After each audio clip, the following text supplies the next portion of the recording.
Welcome to the JoshPod, where we give you fun, entertaining news in a boring political world. My name is Josh Simonji, your host, and let's get started by reading your comments. So our comments today are all about my shirt from the last episode of the JoshPod, where I wore an After the Millennials shirt. For whatever reason, people went gaga over it, so...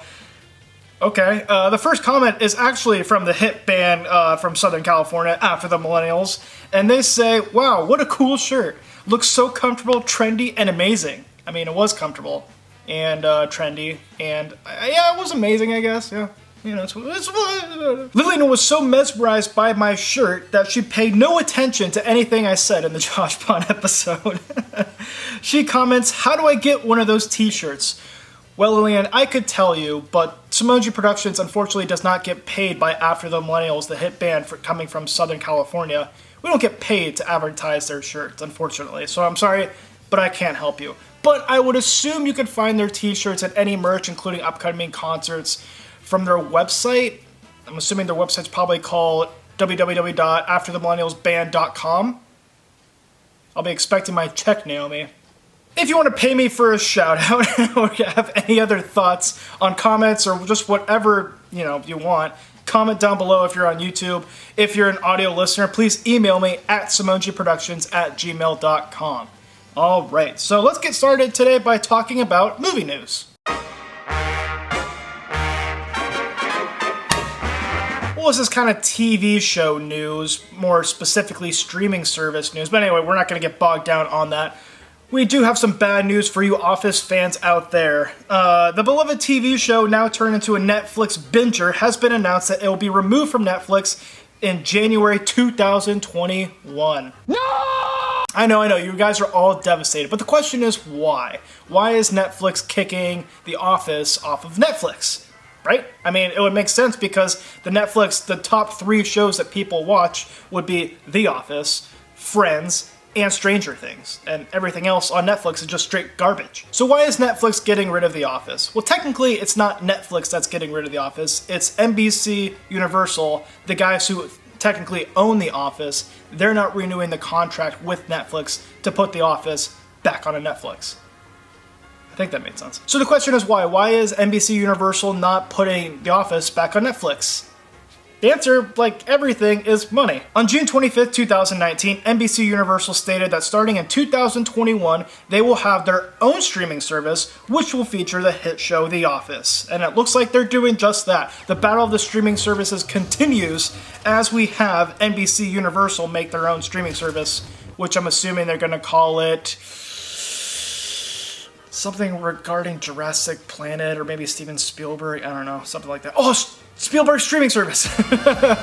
They haven't officially announced what will come onto the streaming service besides The Office, but one could speculate it would be a lot of their movies such as Jurassic Park, Fast and Furious, along with their TV shows such as Brooklyn Nine-Nine and Saturday Night Live.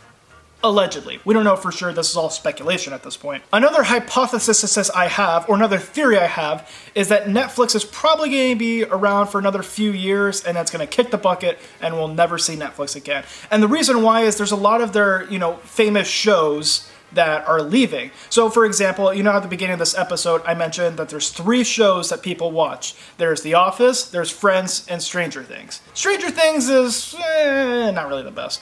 The Office is leaving in 2021, and Friends is leaving in 2020, I believe. Again, the reason why Warner Brothers is taking Friends off of Netflix is because they too want to make their own streaming service. In fact, Warner Brothers just released the name of their streaming service on July 9th, and they're calling it the HBO Max.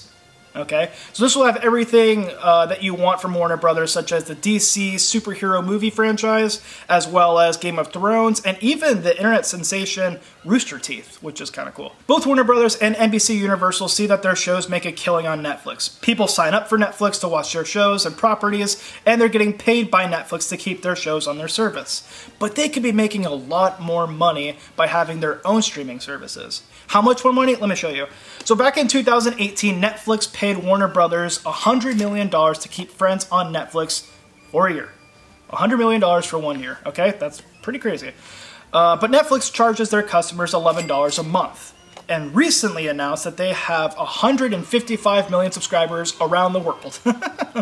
So let's do some math. So Netflix, $11 a month, times 155 million subscribers times 12 months, I can talk, equals, drumroll please, $20,460 million. So sure, Netflix could keep paying Warner Brothers $100 million to keep Friends on every single year, but Warner Brothers and NBC Universal, they're smart like that. They want more money, and they look at these numbers and be like, hey, how come we're not making that money? And honestly, they will probably do better than Netflix. Universal and Warner Brothers have been around for a long time, have a bunch of properties, including a bunch of old TV shows, some, very old classic movies. I mean, it just makes sense that they would do a lot better compared to Netflix, where Netflix is just taking existing properties and showing them on their service, and their original content's not really that good. Boom. Roasted. So from looking at all this, it would not surprise me in the slightest if Netflix in fact does close up shop. Sure, it would be sad to see the streaming service that started it all leave, but hey, that's competition for you. We'll just have to wait and see what Netflix does to adapt when these two shows eventually leave. Maybe they'll start making original content that's actually good, unlike Stranger Things. Boom. Roasted. But what do you guys think? Is there a good show on Netflix that's original, maybe that we don't know of? Or maybe do you think that NBC, Universal, and Warner Brothers will, in fact, squash Netflix?